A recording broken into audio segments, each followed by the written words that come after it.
Robert Shaw, the English actor best known for Jaws and The Sting, left behind not only a remarkable career, but also a house that many say carried the weight of his presence long after his death. The property was a secluded stone home in Tourmaketti, a remote part of County Mayo, Ireland. Shaw bought it in the 1970s when his career was thriving, seeking isolation and inspiration. Nestled between rolling green hills and the dark waters of Loch Mask, the house seemed idyllic until stories began to circulate after his sudden death in 1978. The home changed hands several times over the years. In the early 2000s, a Dublin family moved in, drawn to the peace and the history of Shaw's ownership. At first, it was simply rustic and quiet, but soon, they began to notice unsettling details. No matter how well the fireplaces roared, icy drafts seemed to pass only through certain rooms, particularly the study where Shaw had often written. The family described hearing deep, slurred murmurs late at night, as if a man were rehearsing lines to himself or reading dialogue aloud. Opening the heavy oak doors would swing open by themselves, despite the iron locks being turned. One of the most chilling reports came from their teenage son. He awoke one night to the sound of the sea, impossibly close. When he sat up, he saw a figure sitting at the end of his bed, broad-shouldered, with the unmistakable outline of a beard. The figure muttered something unintelligible before fading away, leaving only the smell of pipe tobacco in the room. Visitors also reported strange sensations. A sudden heaviness in their chest while walking through the dining room, or the distinct impression that someone was standing just behind them near the stairwell. Locals in Mayo whispered that Shaw himself had been restless at the end of his life. He died suddenly of a heart attack at 51 while driving back to this very home. Some said his spirit never left, tied to the house and its surrounding land. Others believed the intensity of his performances, and the energy he poured into his writing and drinking, had soaked into the walls themselves. Even today, those who have stayed in the house speak of unexplained activity.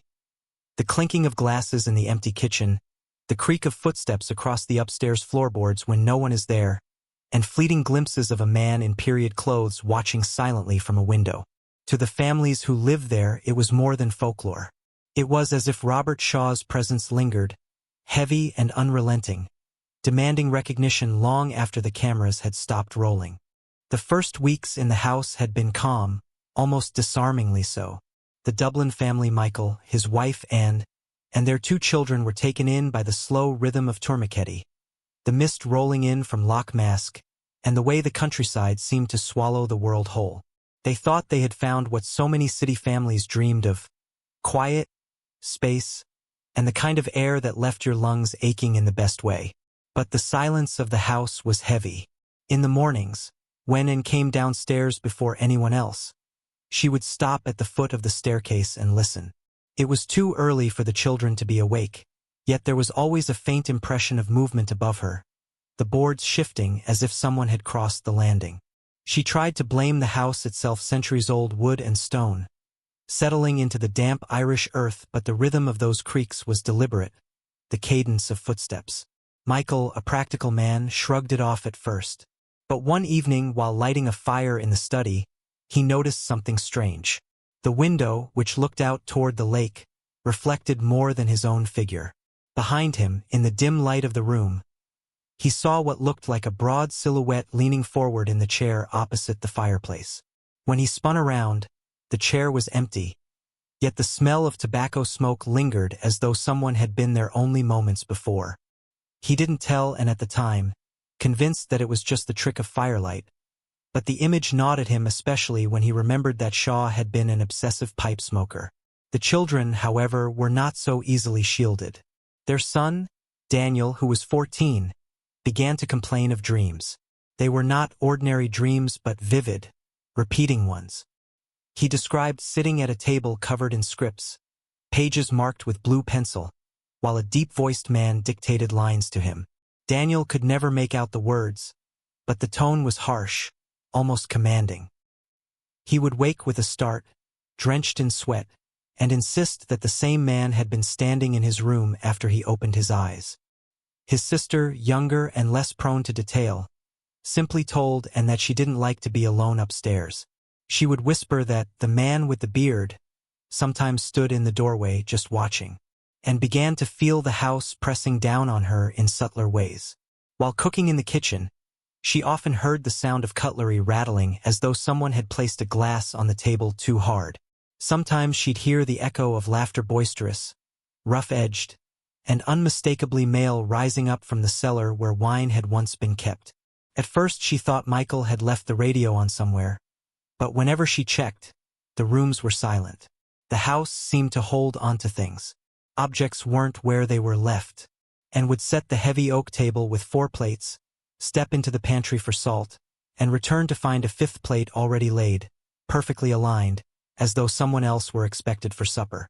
More unsettling still, they sometimes found the doors ajar in the morning, the bolts unlocked from the inside. Michael accused the children of sneaking out, but the looks on their faces convinced him otherwise. As the weeks passed, locals began to comment.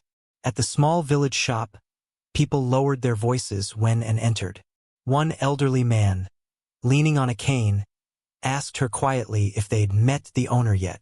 When she frowned, confused, he only muttered, "You'll know him when you do," and left it at that. The nights grew longer, and with them the disturbances intensified. Doors slammed without wind. The air in the study grew so cold that Michael began avoiding it altogether, though it was the room that had attracted him most when they bought the house, and confessed, in whispers, that she sometimes felt the bed sink at night as if another body had lain down beside her. Michael laughed nervously at first, but stopped when he realized she wasn't joking. By then, both knew, though neither said it out loud, that the house was no longer theirs alone. Something remained, something that moved through the halls with the weight of old rage and unspent words, something that refused to let go. Don't forget to subscribe and like if you liked this story. The first night when everything shifted came in late autumn, when the air outside hung heavy with mist and the reeds at the edge of Loch Mask rattled in the dark. Rain had been falling for hours, and the family retreated to the warmth of the living room, gathering around the fireplace. The firelight flickered against the walls, but it seemed unable to drive out the damp that crept through the house. Anne sat knitting, though her eyes wandered to the dark corridor that led toward the study. The children had set up a board game, though Daniel moved the pieces half-heartedly, his attention caught by the window. Michael stared into the flames, his jaw tight, his mind elsewhere. The whole room carried a stillness that was almost oppressive, broken only by the crackle of burning logs. Then, from somewhere above, came the unmistakable sound of a chair scraping across the floor. It was not a soft creak, not the subtle groan of timber. It was a deliberate movement, loud and sharp, as though someone had stood up suddenly and pushed their chair back. All 4 froze. Michael rose, his instinct pushing him to say something simple, reassuring the wind, the wood expanding with the damp, but the words caught in his throat. The sound had been too clear. Daniel's eyes widened. He had heard that scrape before, in his dreams. They climbed the staircase together, the old steps sighing beneath their feet. The corridor upstairs stretched ahead, the doors on either side closed. At the far end, a single door stood ajar, the study. Michael pushed it open with a trembling hand. The fireplace there was cold, the room shadowed, but the heavy oak chair by the desk had been dragged back several feet, angled toward the window as if someone had just stood and walked away. For a long moment no one moved. The silence was suffocating, broken only by the faint hiss of rain against the glass. Then Daniel pointed at the desk. Papers lay scattered across its surface. They had not been there before. Michael stepped closer, and his stomach clenched. They were sheets of lined paper, torn from one of Anne's unused notebooks, each filled with words scrawled in blue ink. The handwriting was jagged, hurried, and none of them recognized it. But the words, fragmented, repetitive, sent a shiver through him. Snatches of dialogue, lines of anger and confrontation, phrases crossed out and rewritten, as if an unseen hand had been drafting a script in their absence. And touched Michael's arm and whispered, "We need to go downstairs." But Daniel, pale and tense, refused to move. He whispered that he could hear someone, just beyond the window, someone speaking low, muttering, like a man rehearsing under his breath. When Michael stepped toward the glass, all he saw was the thick curtain of rain outside. Yet, in the reflection of the glass, for a heartbeat, he thought he saw another figure beside his own. A broad-shouldered man, leaning forward with intensity, lips moving soundlessly. That night, and locked the study door with the iron key. But by morning it was wide open again. The papers were gone. In their place, a single sheet lay at the center of the desk. Across it, in the same jagged script, was written one line. "You're in my house." The atmosphere in the days that followed became unbearable. The house seemed to breathe with them, each room pulsing with tension. The kitchen smelled of stale smoke no matter how often and scrubbed it. Lights flickered, though the wiring had been checked when they first moved in. The cellar door, once stiff and swollen in its frame, now swung open easily, too easily, and every time and past it she felt a rush of cold air, as though the earth beneath the house was exhaling. Michael tried to rationalize, to anchor himself in practical explanations, but the cracks in his composure showed. He stopped sleeping in their bedroom, instead dozing uneasily on the sofa downstairs, and began waking with bruises along her arms, faint finger-shaped marks she couldn't explain. The children grew quiet, withdrawn, unwilling to speak of what they saw, though Daniel confided once, in a low voice, that he had woken to find a man sitting at his desk, scribbling furiously, only to vanish when the light was switched on. The weight of it was undeniable now. They were no longer tenants in the house, they were intruders in someone else's domain, living under a watchful presence that tolerated them only so long as they acknowledged it. And as the storms rolled across the lake, bringing nights of endless wind and rain, the house seemed to lean inward, trapping them in its hollow chest, whispering in the dark with the voice of a man who had never truly left. The winter that settled over Tormaketti that year was merciless. Rain turned to sleet. The hills became shrouded in mist so thick that the lake was invisible even from the garden wall, and the house itself seemed to groan against the weather as though alive. Inside, the family moved through their days quietly, speaking in hushed voices as if unwilling to disturb something lurking just beyond the edge of their words. And had grown pale. She no longer left the house alone. Even a short trip to the shop filled her with dread. The children kept close to her, and though Daniel once had been the adventurous one, he now refused to enter the study, even in daylight. That room had become a place of unspoken fear. The papers no longer appeared on the desk, but the chair remained angled toward the window every morning, no matter how carefully it was pushed back under the table the night before. One evening, as twilight bled slowly into darkness, and lit candles along the dining table, the electricity had cut out with the storm, and Michael was outside fumbling with the old generator in the shed. The children sat across from her, their faces flickering in the wavering glow. For a few moments, there was peace until the sound of boots echoed from the hallway. It was a heavy tread, steady, purposeful. The kind of walk a man might make when entering his own house after a long day. The children stiffened, their eyes fixed on the doorway, and whispered that it must be their father returning. But even as she spoke, the back door creaked open and slammed shut in the distance, Michael calling out curses as the wind battered him. The footsteps, however, continued, moving past the dining room and up the staircase. They didn't rush. They didn't falter. Whoever, or whatever was walking, was in no hurry, and grabbed the candle and rushed to the foot of the stairs, her voice breaking as she called upward. No answer.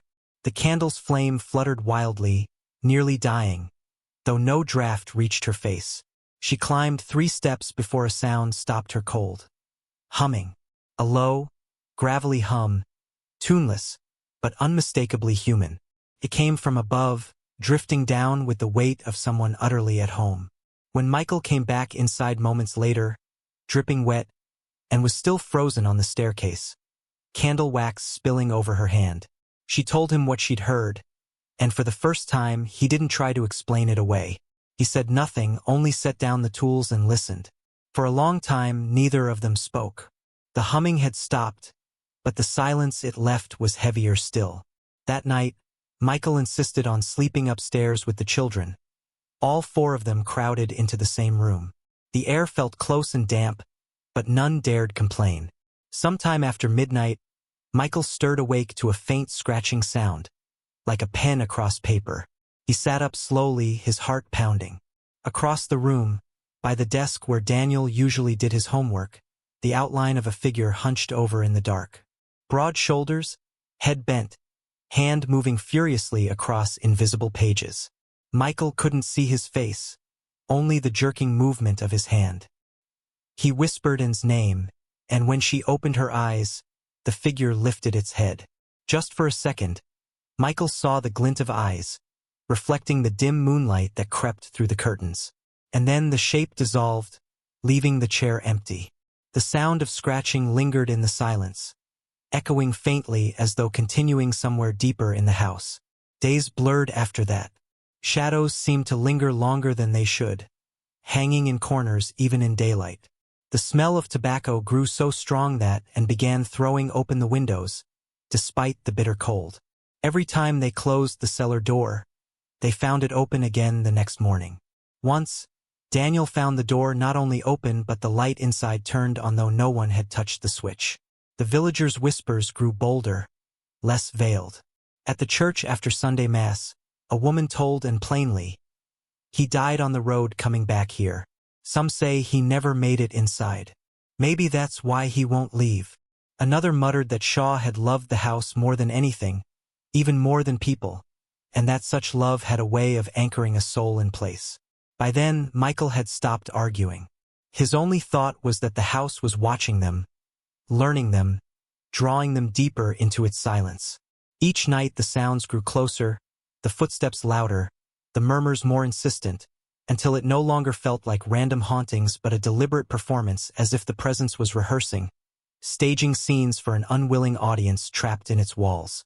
And always, in the quietest hours, there came that voice, low, gruff, carrying a rhythm that was almost theatrical. A man reciting lines to an empty room, words meant not for the living, but for himself, repeated endlessly in the dark. The breaking point came on a night when the storms were at their fiercest. The wind roared off the lake like a living thing, shaking the shutters, and rain lashed against the glass until it sounded as if the house itself were under siege. Inside, the family huddled together in the living room, every candle lit, the fire clawing at the grate, but unable to warm the chill that had settled into the stone walls. The atmosphere was unbearable, thick with tension and the scent of damp smoke.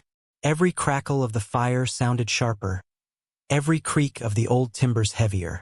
They tried to distract themselves, and with her knitting, the children with a book, Michael with a glass of whiskey, he didn't finish, but the silence between each noise was a weight pressing down on them.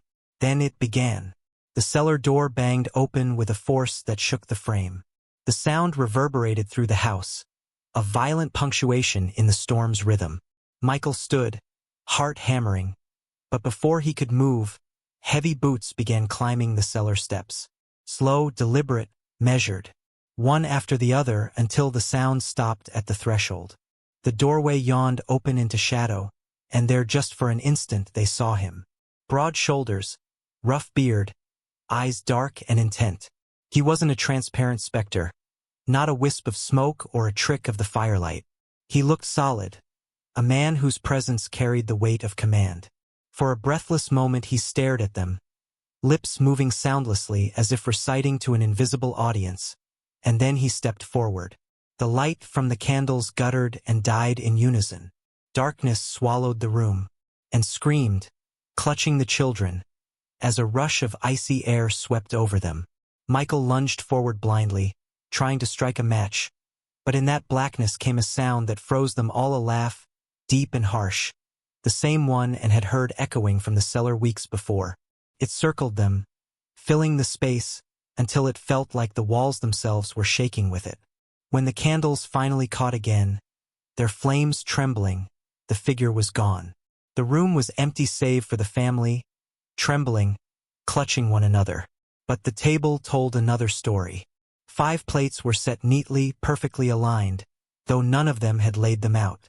At the head of the table sat a glass of whiskey, half drunk, the rim still wet as if someone had just taken a sip.